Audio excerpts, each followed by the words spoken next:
Hi, I'm Veronica Buckley from the Sterling Senior Center, and I am here to present Alex Welch, our favorite registered dietitian from MOC, Making Opportunity Count, and her presentation on how to support your immune system. So welcome, Alex.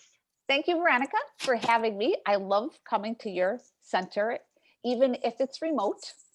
So as I said today, as she said, I'm from MOC. I'm the dietitian for the Meals on Wheels program. And we also have a C3 program that serves individuals under 65.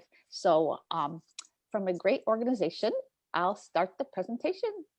So as Veronica said, it's on immunity. And this is Paul's idea and some friends, which is a really good thing now, because really, in addition to the vaccine, the immunity is really strong, because you could still, with the vaccine, you could still get a light case of COVID, but then if your immunity is stronger, you increase your chances of having less severe symptoms.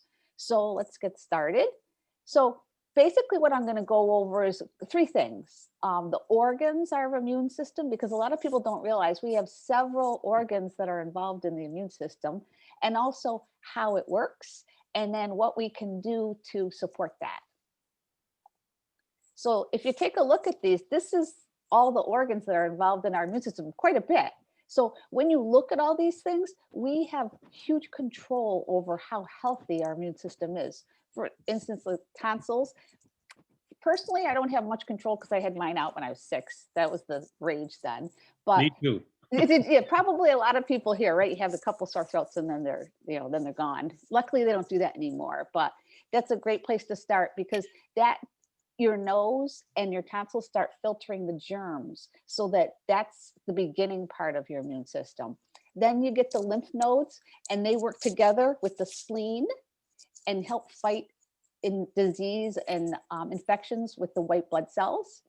And then the lymphatic system is kind of like the blood circulation system. It works similar to that in that it cleans and filters out your the impurities in your body through the lymph system. And then the thymus, I don't know if you've heard of T cells, that's where the T cells are made that fight off infection. So now and early on, the skin, that's another first line defense, because it keeps things from going into your body. Like if you have a cut, remember early on when they said, you had to wash everything you bought, and make sure you wash your hands before you eat. So you want to make sure you don't have cuts in your hands, because that's where germs can enter too. So that's pretty important to keep your skin healthy. And then the appendix, that's kind of like the safe house for the good bacteria. So that's where it gets stored. So unfortunately, if you had appendicitis and you had it removed, you have a little less of an immune system. And also the bone marrow. That makes white blood cells to fight off infection as well. So there's a lot of things that are involved in the immune system. So in some respects, it's good, because if something is compromised, something else can cover for it. But in most cases, it's really good to just, as I said, be stronger, and then you can help each part of that. So let me see. So how the immune system works, it's pretty interesting. I found that super exciting. So you basically get a bacteria, or what they call antigen, coming into your body. And then there's a B cell that attacks that antigen. It kind of attaches to it. So it's kind of like marking that antigen.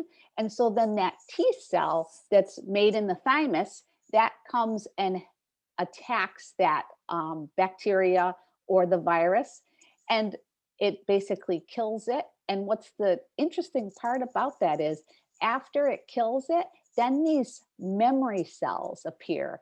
And interesting with COVID, I'll get to something a little bit later.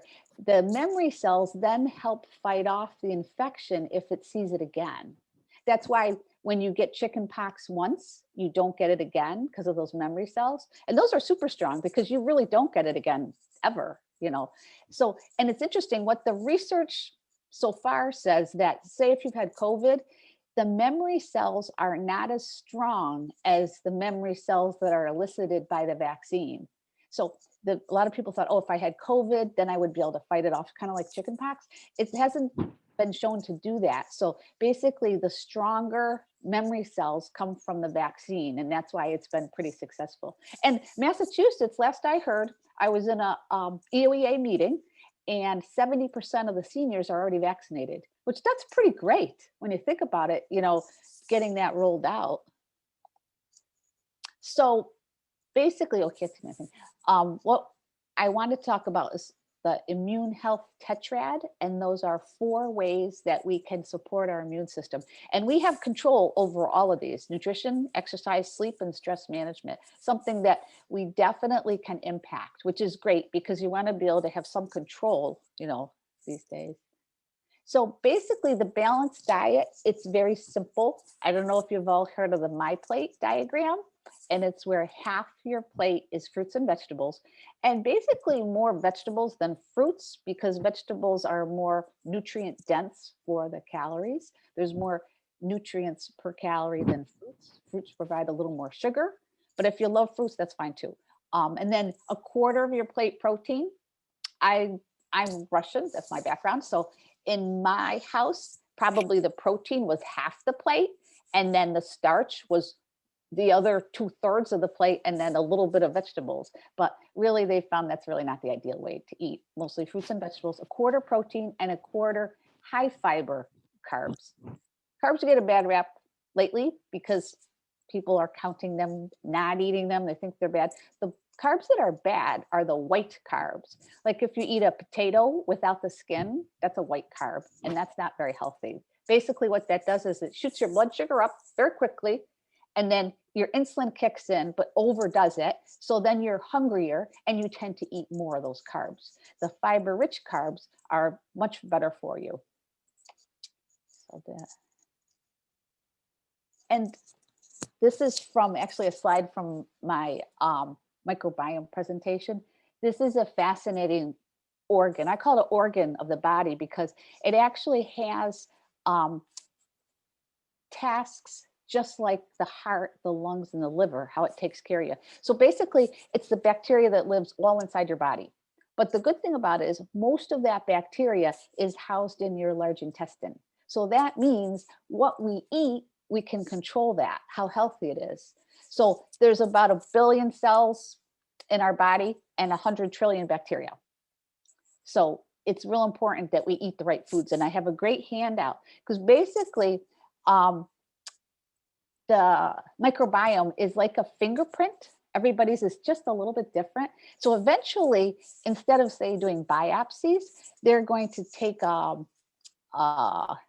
sample of your fluids in your large intestine, and they'll be able to see what types of diseases you have because they really are markers in that your microbiome really is a marker for certain diseases, and they'll be able to tell what's wrong with your body based on that microbiome. And the interesting thing is it's easily disrupted because of our diet. So the Western diet is high in fat, sodium, and sugar, and that messes up our microbiome.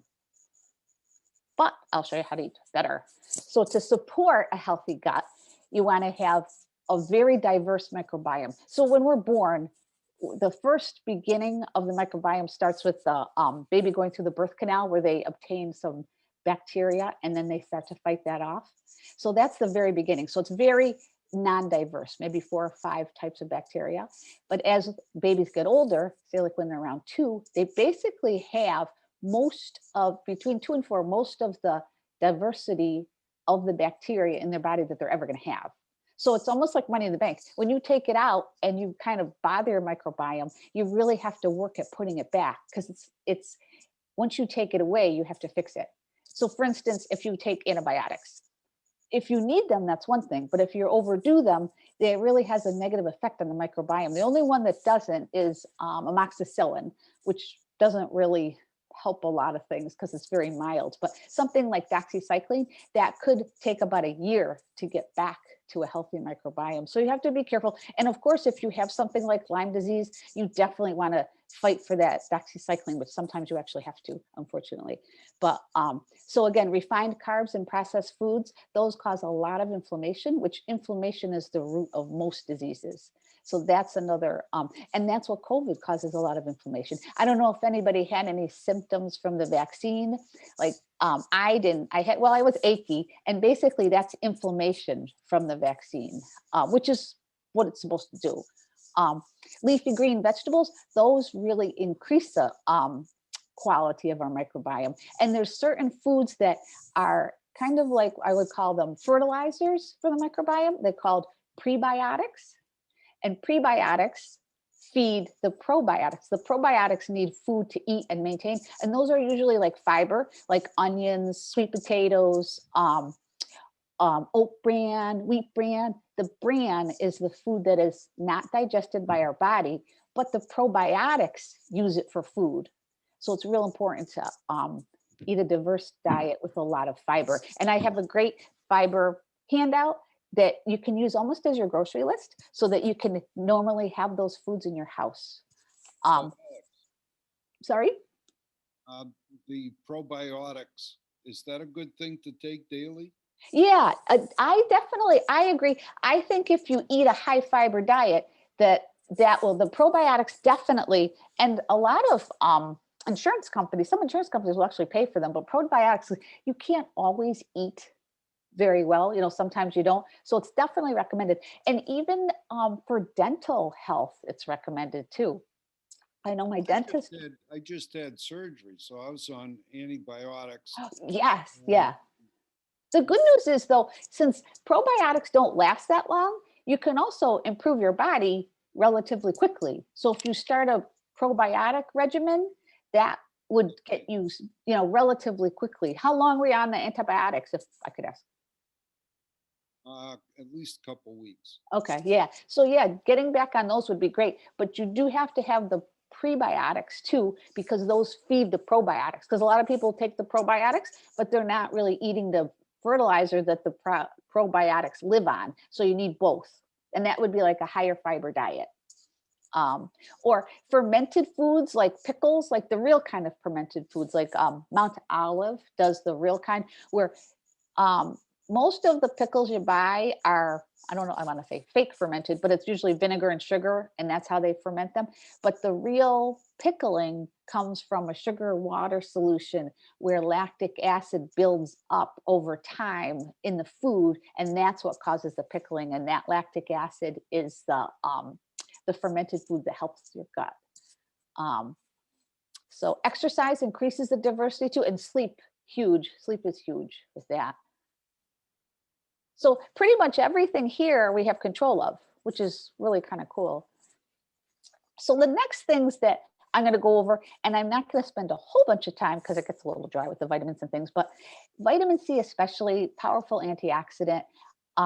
So you want to, especially before surgery, after surgery, and in general, take it. But you don't want to overdo it, because what happens is if you have a lot of vitamin C floating around in your blood, basically, if you take enough to protect your cells, that's one thing. But if you have an awful lot floating around in your blood, then it tends to actually damage the cells. It's too much, so that you really want to stay no more than 2 or 3 times your daily amount. Like when people take 1,000 milligrams of vitamin C, that's really overdoing it. You're really just putting stress on your body and your kidneys. So that's something that I wouldn't recommend. Where am I going? Oh, okay. So guidelines here, 75 for women, 90 for men. So really the upper limit is 2,000. You don't want to take any more than that. And that's even kind of high, because that's the new research. That was new research that I just read, actually, that it tends to damage. It almost like, have you heard of free radicals? Those are the things that float around in your body that attack cells. So if you have too much vitamin C, it almost acts like a free radical. So you really don't want to overdo that. Basically, if you do have a lot of dark green leafy vegetables, and if you take a multivitamin is fine. You don't have to go and take another vitamin C. I would recommend just, a multivitamin. So what if you eat these vegetables daily and you take a vitamin C? Would you be overdoing your vitamin C? Probably. Well, if you took a multivitamin, no, and you'd have to eat an awful lot of vegetables probably, because most of the time a serving has about 35, 40 milligrams. So you really probably wouldn't go over. But if you did eat the vegetables, that's really good because that's healthy for your microbiome because it has the right kind of fiber. So both are good. Vitamin D also, there's so many things that vitamin D is good for that I so recommend taking vitamin D because, and especially with COVID, because we don't really go outside that much. So you really don't get the sunlight. 20 minutes is really a lot to be outside. That's really all you need, 20 minutes. But when you think about it, it's hard to get 20 minutes these days. Maybe in the summer a little more, but then again, you don't want too much sun either, So it, from cancer prevention, preventing osteoporosis, and the nervous system pathways, keeping that healthy, I highly recommend a vitamin D supplement. If you drink milk, then you probably don't need it, but I don't know if you drink enough milk, it's probably not. Most people probably don't drink enough milk because if you look at how much you need, so you need 2,000 to 4,000 international units, and that's usually a vitamin D supplement. I wouldn't recommend a calcium supplement any more than 400 because calcium can build up your arteries and cause plaques. Remember those commercials that said, oh, you can take Tums, it's healthy for you. So people were popping Tums, and what happened is they're getting cardiovascular disease because they were becoming calcium deposits in their arteries. So anything that's overdone, the body doesn't like, and especially in bolus dosages, like a big one chunk, like for example, my doctor had recommended 50,000 units of vitamin D weekly. Now, it did not affect my vitamin D level.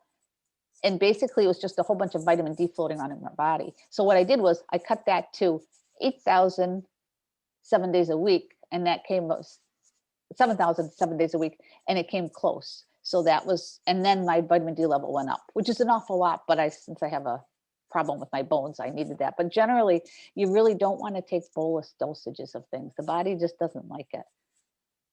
And especially still, like I'll talk about protein later, that especially protein too, because the body recognizes when you have a meal, the body doesn't really metabolize any more than 25 to 30 grams of protein. So anything else is overworking for your kidneys, because the difference between a carbohydrate and a protein, the only difference is the protein has a nitrogen molecule on it.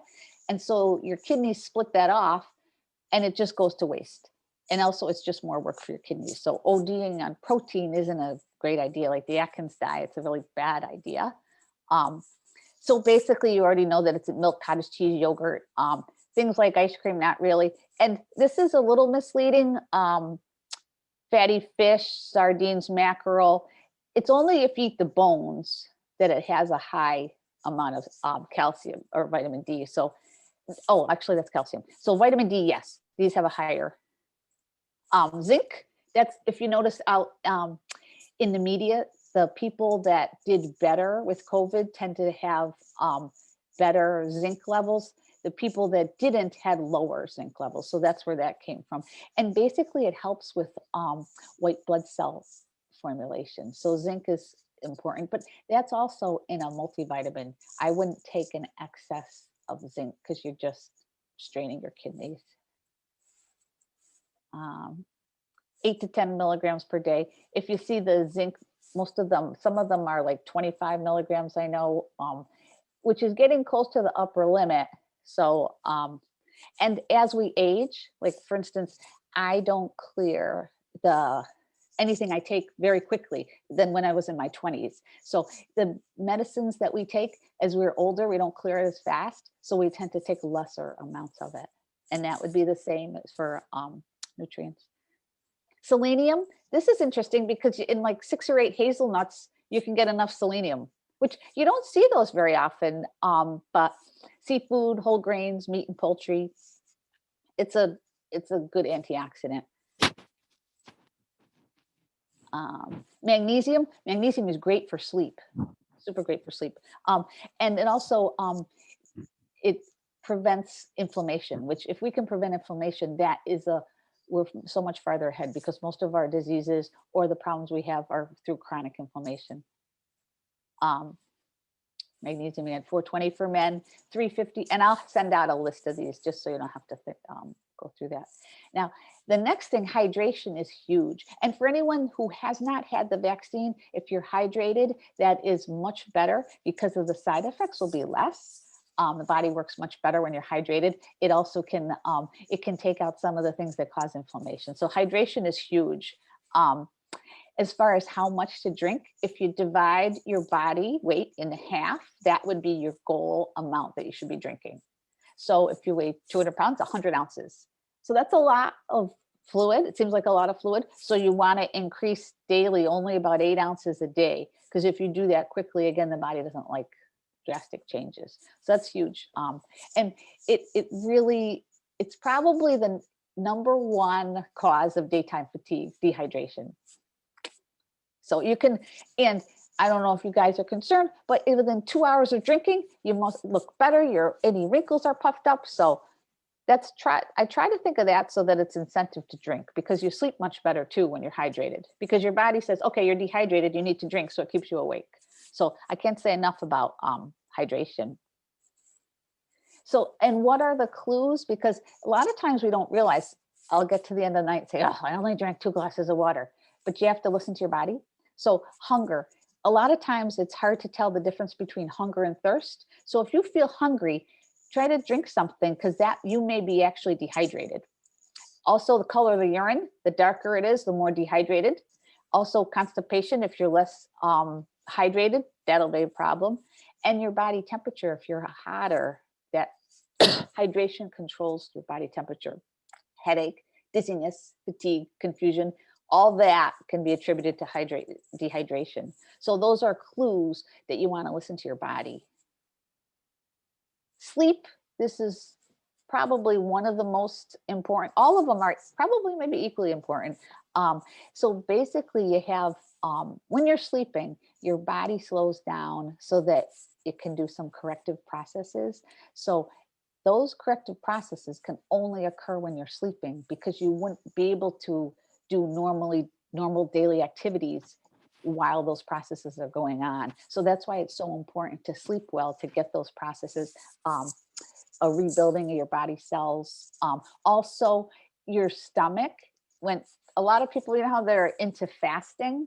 Someone asked me the other day, what do you think of fasting? I said, well, when you go to bed, that's fasting. That's where the name came, break fast, right? And so your body fasts every day to clean up all those villi in your stomach. So if you have a good amount of sleep, then you'll have that proper amount of fasting so that your body and your intestines have rested, so they're in better shape the next day. So I personally don't believe in fasting is a good idea, only the one that the body is intentionally meant to do. So that's part of the immune system, basically, because your large intestine has all those villi, and that's what's fasting. So you don't really, that's why it's not a great idea to eat so much before you go to bed too, because then you have stuff in your intestines and you want those to fast. So they did some really interesting studies. People that slept longer had much better adaptive immunity. And so 7 to 9 hours nightly. I'm not sure I always get that. 7 should be doable, but if you get 7, that's really, really much better. So next one is activity, exercise. This is pretty interesting. You really have to do quite a bit of walking, because 150 minutes a week. So that's 5 days for half an hour. So basically that's walking maybe at lunchtime into your regular schedule. Because if it's something that's not in your regular schedule, it's really hard to get that 150 minutes. And the nice thing about walking is once you keep moving, then your body works better. What happens, when you wake up in the morning, you feel kind of stiff. That's from all these, almost like these spider web things that are in all your tissues, but with movement, they go away. That's why yoga is such a good thing, because of the stretching, gets rid of all those spider web wasted, I don't know what they are, it's almost like a spider web of dust and scar tissue. So basically, if you're moving, then you're more likely to move longer, and everything works better when you're moving. So some great stress reduction techniques, and I thought maybe we could try one. during this presentation. Deep breathing exercises, meditation is great. And also mindful meditation where you're just in the moment and tune everything out. Progressive muscle relaxation. It's kind of like a hypnotic effect where you start from your feet and go through your whole body. And what that does is that reduces a lot of inflammation in your body, because then you have less cortisol running through your body. Mental imagery, like relaxation, will do the same thing. Music and yoga and Tai Chi do the same thing. I know when I go to yoga, I feel like I've just gone through a massage. It just feels great.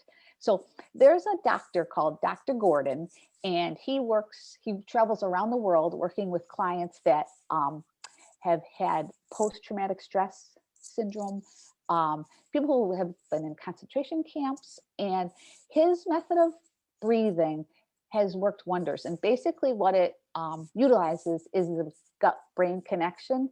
There's a vagus nerve that goes from the gut to your brain. And when that's activated, you can turn off your sympathetic nervous system, which is all those voices and the stress, and turn on your parasympathetic nervous system. And that's a relaxation response that causes a relaxation response. So if you want to humor me for a few minutes, if you sit back, kind of sit up straight, and we're going to breathe deeply 3 or 4 times.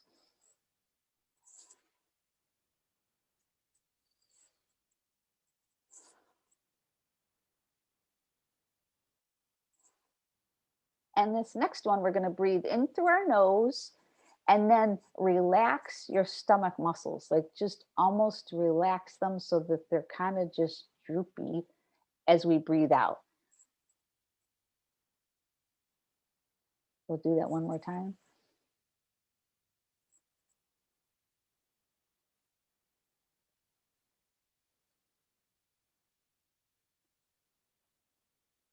So Dr. Gordon says, when you breathe in, say soft in your mind. And then as you breathe out, say belly. Doesn't that make you feel pretty relaxed? I know when I do it in a presentation of a room like 25 or 30 people, you can hear a pin drop. It's just very relaxing. So that's a great stress reducing technique that you can use anywhere, anytime. Even if you come up against someone that's relatively annoying, you can even do it right in front of them and they won't even know. So it's a very good, I think it's a fabulous response. And after a while, if you keep on doing it, it becomes a reflex when you're stressed out. So that stress doesn't have as huge an impact on your life. I just think it's fabulous. I think it's such a gift.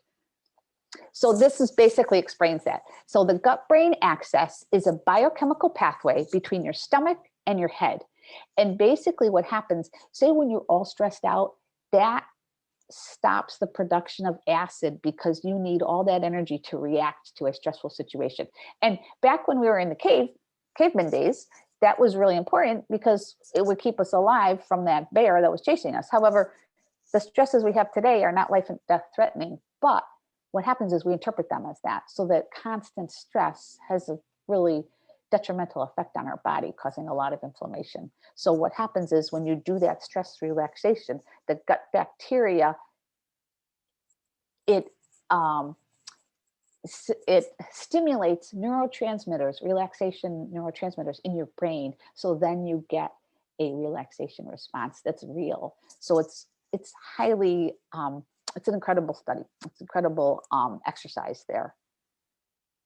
So that concludes my presentation. Does anybody have any questions?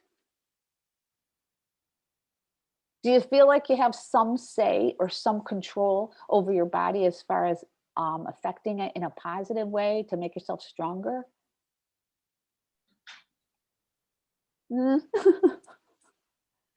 If you eat right, get rest, exercise, and also practice that relaxation response, those 4 things, you'll be so much farther ahead. Oh, thank you. I enjoyed that.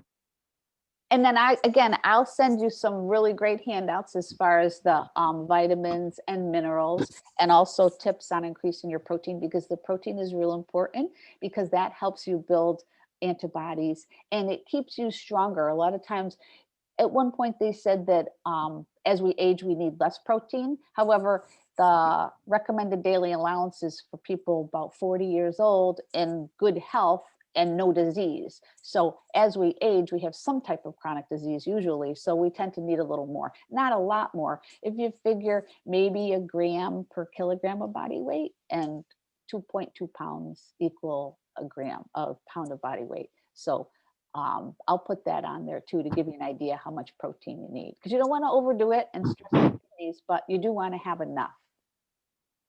And also hydration, huge, huge. What sometimes if you ever take medication in the morning, it's good to take a 16-ounce glass of water, although this should be more empty, something like this, so that you know, and take your pills with more water than usually, and then you've already got 2 cups taken care of, and then at lunch, before lunch or after lunch, then you'll drink. So if you can drink throughout the day, that's much better, and that'll help your sleep. Any other questions?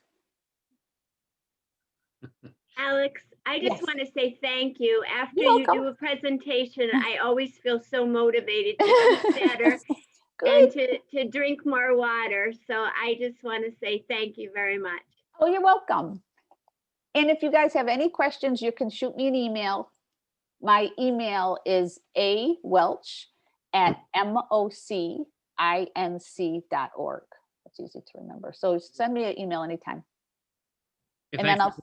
Thank you very okay. much. You're welcome. You guys have a great afternoon. Thank you. All right. Bye-bye. Thanks, Veronica.